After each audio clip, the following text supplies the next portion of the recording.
Coming to our next discussion, that is basics of control system.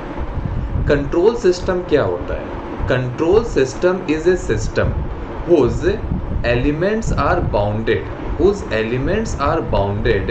to give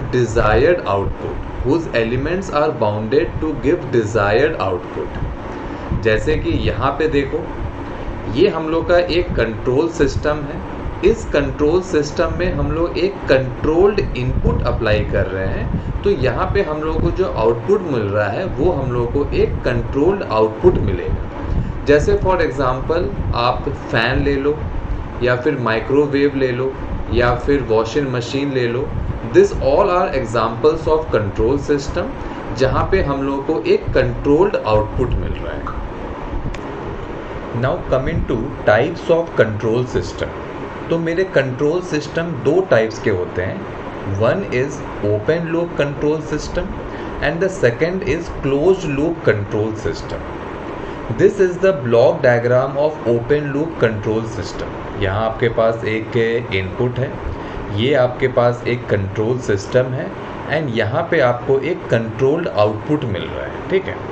अगर हम लोग open loop control system का example समझना चाहे तो मान लो आपके पास एक नॉर्मल टीवी है. आपने टीवी को ऑन किया, वो चलना स्टार्ट हो गया. ठीक है. उसके बाद आपने टीवी को ऑफ कर दिया, वो बंद हो गया. ठीक है, बढ़िया. अब चलो हम लोग देखते हैं क्लोज लूप कंट्रोल सिस्टम. ठीक है. अगर हम लोग क्लोज लूप कंट्रोल सिस्टम का एग्जांपल का बात करें तो मान लो आपके पास एक स्मार्ट टीवी है. आपने अपने स्मार्ट टीवी को ऑन किया, वो चलना स्टार्ट हो गया.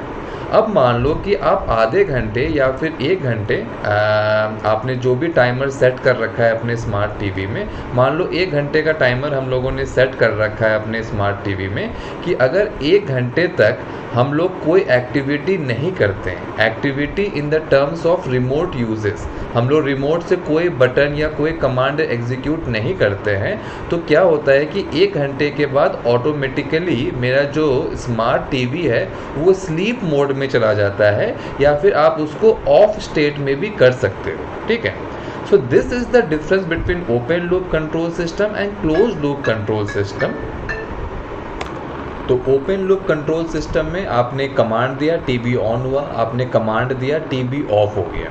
लेकिन क्लोज लूप कंट्रोल सिस्टम में आप अपने टीवी को कंट्रोल कर सकते हो, या फिर आप अपने टीवी को ऑटोमेट कर सकते हो कि आपने अगर 1 घंटे तक कोई कमांड नहीं दिया है थ्रू रिमोट, तो वो ऑटोमेटिकली स्लीप मोड में या ऑफ मोड में चली जाए. अब ये क्लोज्ड लूप कंट्रोल सिस्टम में कैसे आप अपने सिस्टम को कंट्रोल कर पा रहे हो या फिर ऑटोमेट कर पा रहे हो, तो ये पॉसिबल हो रहा है because of this feedback path, जहाँ पे हम लोग के सेंसर्स लगे हुए हैं. ये सेंसर्स मेरा सेंस कर रहा है कि कमांड के थ्रू रिमोट के थ्रू कोई कमांड एग्जीक्यूट हुआ कि नहीं. अगर हुआ तो टीवी चलता रहेगा, नहीं हुआ 1 घंटे तक तो वो टीवी को स्लीप मोड में कर देगा. तो this is the main difference between open loop control system and close loop control system. Open loop control system में मेरे पास कोई फीडबैक पाथ नहीं है, लेकिन क्लोज लूप कंट्रोल सिस्टम में मेरे पास एक फीडबैक पाथ है थ्रू विच हम लोग अपने सिस्टम को कंट्रोल कर सकते हैं या फिर ऑटोमेट कर सकते हैं. अब देखो, प्रैक्टिकली तो हम लोग समझ लिए हैं what is my open loop control system and what is my close loop control system. अब थोड़ा सा हम लोग थ्योरेटिकली देख लेते हैं properties of open loop control system and close loop control system. तो अगर हम लोग ओपन लूप कंट्रोल सिस्टम का बात करें तो यहाँ पे आपके पास कोई फीडबैक नहीं है, ये हम लोग ऑलरेडी देख रखे हैं. क्लोज लूप कंट्रोल सिस्टम में feedback is present. Open loop control system doesn't correct itself. Obvious सी बात है, अगर फीडबैक ही नहीं ले रहा है तो वो अपने आप को करेक्ट कैसे करेगा.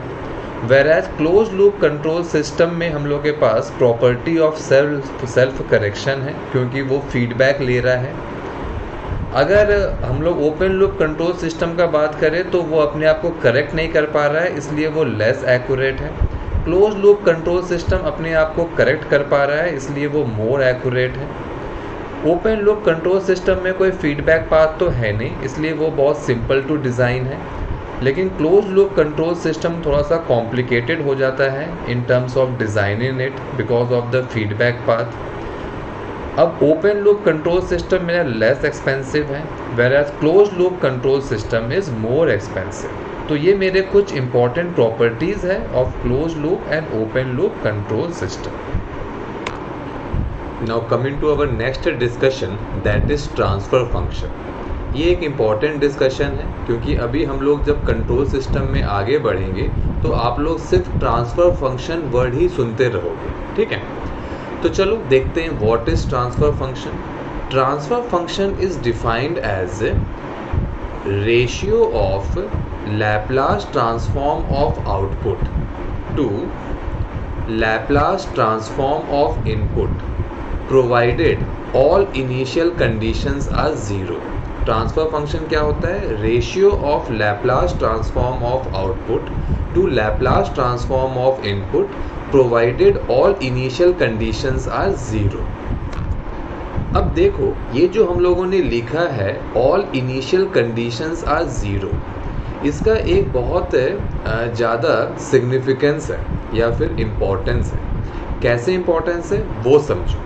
देखो अगर हम लोग कंट्रोल सिस्टम का बात करें तो देखो हम लोग अपने कंट्रोल सिस्टम को कैसे बनाते हैं। हम लोग अपने कंट्रोल सिस्टम को बनाते हैं यूजिंग आरएलसी एलिमेंट्स, ठीक है। आरएलसी एलिमेंट्स लेके हम लोग अपने कंट्रोल सिस्टम को बना रहे हैं। अब आपको ये पता है कि मेरे जो एल एंड सी है means inductor and capacitor, this are energy storing elements.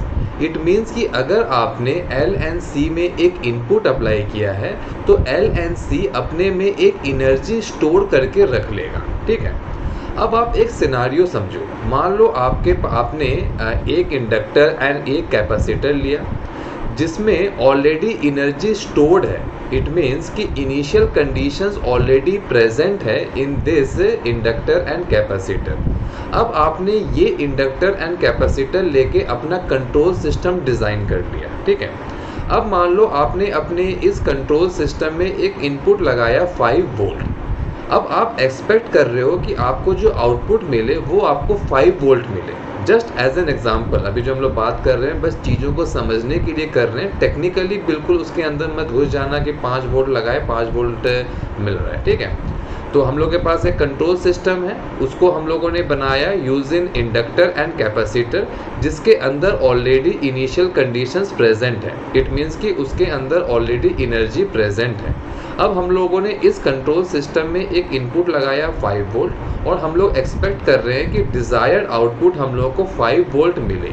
लेकिन अब क्या होगा ना कि आपको जो आउटपुट है वो आपको 5 वोल्ट नहीं मिलेगा, आपको या तो ग्रेटर देन 5 वोल्ट मिलेगा या लेस देन 5 वोल्ट मिलेगा। ऐसा क्यों?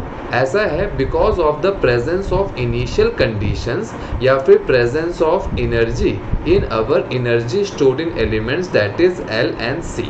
तो ये तो अब मेरे लिए अनडिज़ायरेबल हो गया क्योंकि कंट्रोल सिस्टम का तो काम ही था कि वो मेरे मन के अकॉर्डिंग डिज़ायर्ड आउटपुट दे। लेकिन अब देखो जो कंट्रोल सिस्टम है वो मेरे मन के अकॉर्डिंग डिज़ायर्ड आउटपुट तो नहीं दे रहा है, वो इनिशियल कंडीशन से वो इन्फ्लुएंस हो जा रहा है। और इनिशियल कंडीशन से इन्फ्लुएंस होने के वजह से मेरा जो मकसद था ऑफ गेटिंग डिज़ायर्ड आउटपुट वो नहीं मिल रहा है। इसलिए हम लोग हमेशा ये इंश्योर करते हैं कि जब भी हम लोग अपने कंट्रोल सिस्टम को डिज़ाइन कर रहे हैं तो हम लोग अपने इनिशियल कंडीशंस को हमेशा ज़ीरो लेके चल रहे हैं, ठीक है। इसलिए यहाँ पे जो मेरा डेफिनेशन ऑफ ट्रांसफ़र फंक्शन है इसमें हम लोग लिख रहे हैं कि transfer function is a ratio of Laplace transform of output to Laplace transform of input provided all initial conditions are zero. I hope this is clear to you. Now coming to transfer function of open loop system. ये देखो हम लोग के पास एक open loop system है, यहाँ पे हम लोगों ने इनपुट अप्लाई किया, this is gain of control system and this is my output. तो मेरा ट्रांसफ़र फंक्शन क्या हो जाएगा? It is equal to Laplace transform of output divided by Laplace transform of input with all initial conditions 0 and this will be equal to C by S by R by S which will be equal to G by S. Now coming to transfer function of closed loop system, तो देखो ये हम लोग के पास एक closed loop system है तो यहाँ पे मेरा ट्रांसफर फंक्शन क्या हो जाएगा, same ratio of Laplace transform of output by Laplace transform of input with all initial conditions 0. It will be equal to C by S by R by S. It is equal to G by S by 1 plus minus G of S H of S. अब देखो ये plus and minus किस पे depend करता है, it is depending upon the feedback path. मान लो अगर मेरा ये जो फीडबैक पाथ है वो मेरा एक निगेटिव फीडबैक पाथ है, वो मेरा एक निगेटिव फीडबैक पाथ है, ठीक है, वो मेरा एक निगेटिव फीडबैक पाथ है. तो यहाँ पे हम लोगों को प्लस मिलेगा. और अगर मेरा जो फीडबैक पाथ है वो पॉजिटिव फीडबैक पाथ है तो यहाँ पे हम लोगों को माइनस मिलेगा, ठीक है. इट मीन्स कि निगेटिव फीडबैक के समय हम लोग का ट्रांसफर फंक्शन होगा G of S by 1 plus G of S H of S, और पॉजिटिव फीडबैक के समय हम लोग का ट्रांसफर फंक्शन होगा G by S by 1 minus G of S H of S. तो देखो क्लोज लूप सिस्टम में अब हम लोगों ने दो टाइप्स ऑफ फीडबैक देखा. हम लोगों ने एक देखा नेगेटिव फीडबैक और एक हम लोगों ने देखा पॉजिटिव फीडबैक. तो चलो अब ये जो नेगेटिव फीडबैक है एंड ये जो पॉजिटिव फीडबैक है इसके बारे में हम लोग थोड़ा सा और डिस्कशन करते हैं, ठीक है.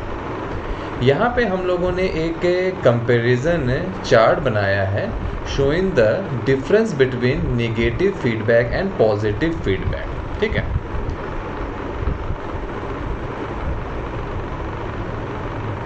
देखो जब हम लोग एनालॉग इलेक्ट्रॉनिक्स पढ़ेंगे तो वहाँ पे हम लोग negative feedback and positive feedback बहुत ही डिटेल्स में देखेंगे. एंड यहाँ पे हम लोगों ने जितने भी पॉइंट्स देखे हैं वहाँ पे हम लोग उसे मैथमेटिकली प्रूव भी करेंगे, ठीक है.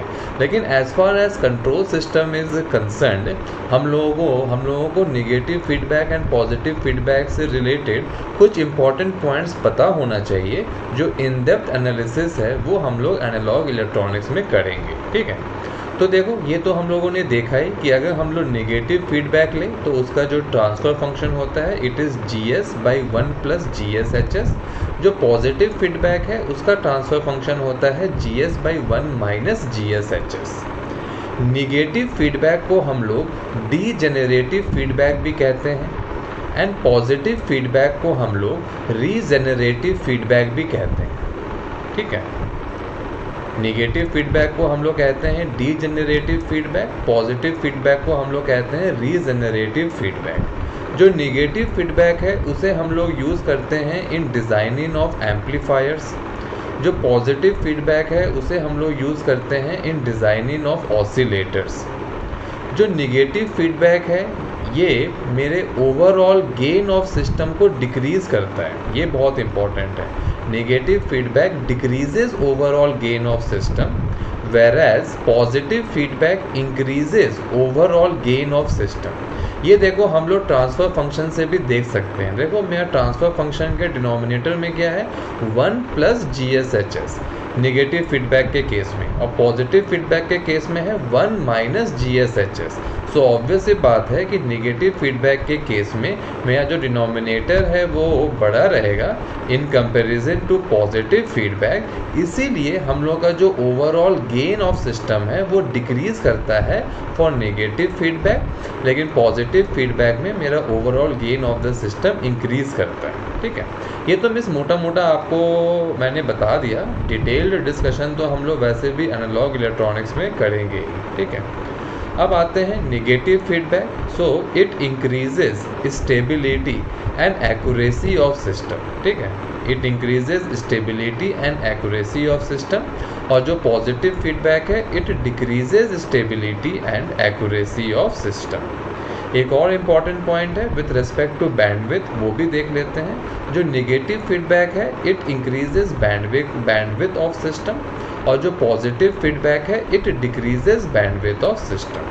सो आई होप कि अब जो नेगेटिव फीडबैक है एंड पॉजिटिव फीडबैक है इसके रेस्पेक्ट में आपको थोड़ा सा आइडिया हुआ कि दोनों का क्या सिग्निफिकेंस है या फिर दोनों का क्या एडवांटेजेस है या डिसएडवांटेजेस है. अब चलो आगे चलते हैं.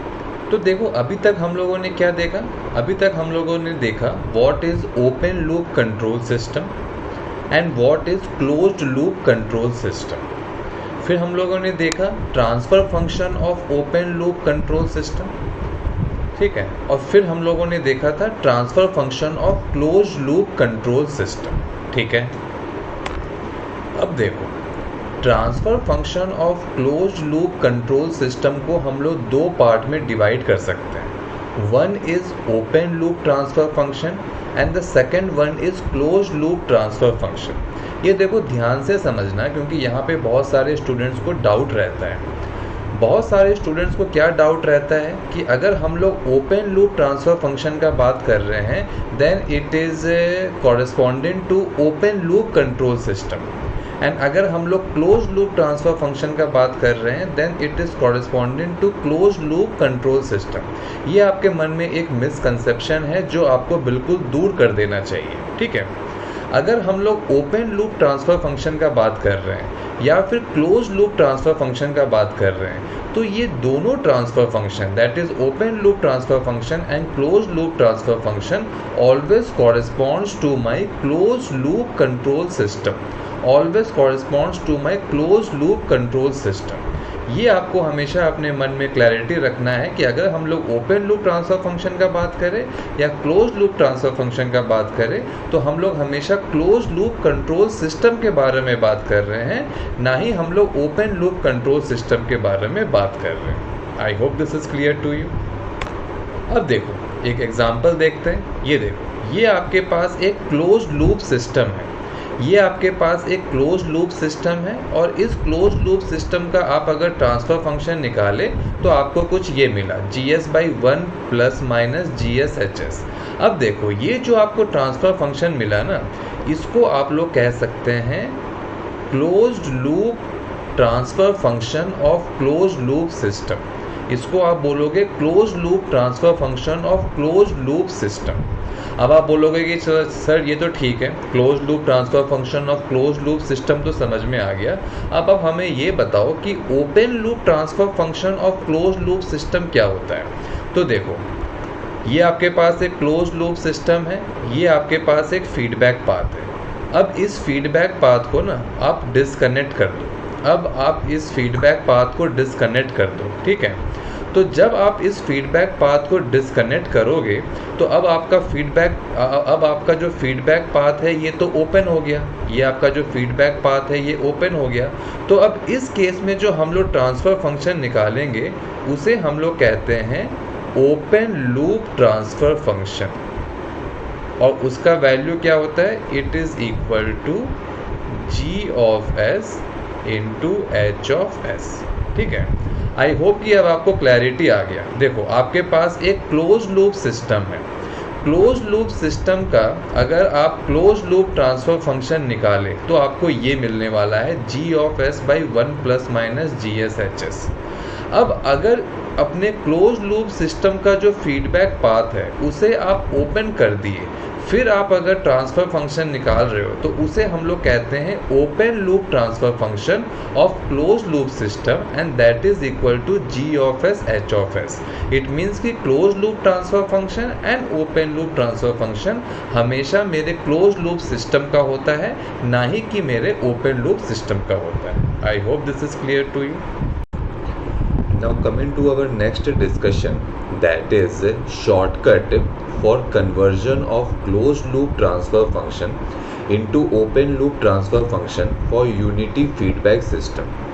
ये आपको ध्यान रखना है कि ये जो शॉर्टकट है of converting close loop transfer function into open loop transfer function, ये शॉर्टकट तभी एप्लीकेबल है जब आपके पास यूनिटी फीडबैक सिस्टम हो।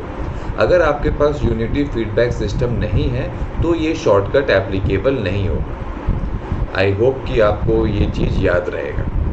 चलो अब इस कन्वर्जन को देखते हैं। ये देखो हम लोग के पास एक क्लोज लूप सिस्टम है और यहाँ पे हम लोग के पास यूनिटी फीडबैक सिस्टम है where H(s) is equal to 1।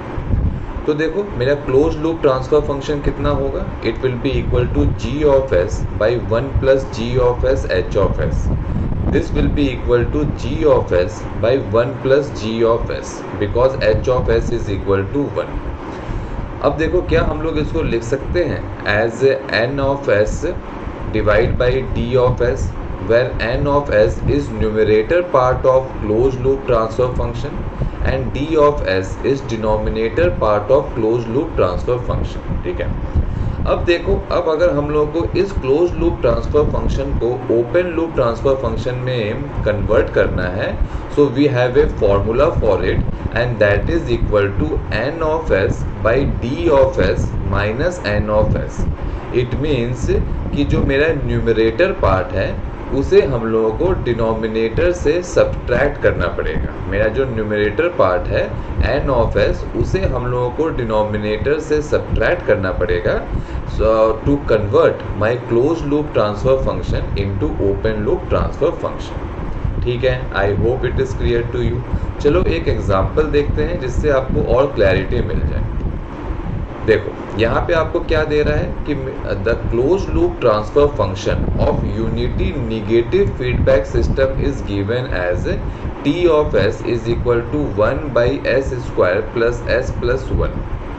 अब आपसे पूछा जा रहा है to find type of system. ठीक है, तो देखो आई होप कि आपको ये पता है कि अगर हम लोगों को किसी भी सिस्टम का टाइप निकालना है तो हम लोगों को उस सिस्टम का ओपन लूप ट्रांसफर फंक्शन निकालना पड़ेगा. ठीक है, अब आपको यहाँ पे क्या दे रखा है, आपको क्लोज लूप ट्रांसफर फंक्शन दिया गया है और आपको ये भी कह रहा है कि आपके पास यूनिटी निगेटिव फीडबैक सिस्टम है. तो जैसे ही आपने ये देखा कि आपके पास यूनिटी निगेटिव फीडबैक सिस्टम है तो अब आपको समझ में आ जाएगा that you can use your shortcut of converting close loop transfer function into open loop transfer function. तो चलो करके देखते हैं. तो अब देखो यहाँ पे मेरा जो क्लोज लूप ट्रांसफर फंक्शन है it is given as 1 by s square plus s plus 1. इसको हम लोग रिप्रेजेंट कर लेते हैं as n of s by d of s, where n of s is numerator part of close loop transfer function, d of s is denominator part of close loop transfer function. अब मेरा open loop transfer function क्या होगा, अपना shortcut formula लगा दो, n of s by d of s minus n of s. So finally we will get as 1 by s plus 1. अब अगर आपको टाइप निकालना है तो आपको क्या चेक करना रहेगा, number of poles at origin. यहाँ पे देखो आपको एक पोल मिल रहा है at origin, so your type will be 1. So I hope कि आपको ये शॉर्टकट समझ में आया of how we convert close loop transfer function into open loop transfer function in case of unity feedback system. Now coming to our next discussion, that is format of transfer function. तो देखो अपने transfer function को हम लोग दो format में represent कर सकते हैं. First is pole zero format and second is time constant format. मेरा पोल ज़ीरो फॉर्मेट कैसा होता है, it is equal to k s plus z1 s plus z2 s plus p1 s plus p2, जहाँ पे हम लोग s के coefficient को 1 रखते हैं. टाइम कांस्टेंट फॉर्मेट कैसा होता है, it is equal to k 1 plus s t1 1 plus s t2 1 plus s t3 1 plus s t4. यहाँ पे हम लोग 1 से स्टार्ट करते हैं and then we put s t1 s t2 and so on. ठीक है, I hope this is clear to you. अब चलो अगर हम लोग इसके यूजेस का बात करें तो देखो जब हम लोग रूट लोकस पढ़ेंगे तो हम लोग पोल ज़ीरो फॉर्मेट को जनरली यूज़ करेंगे.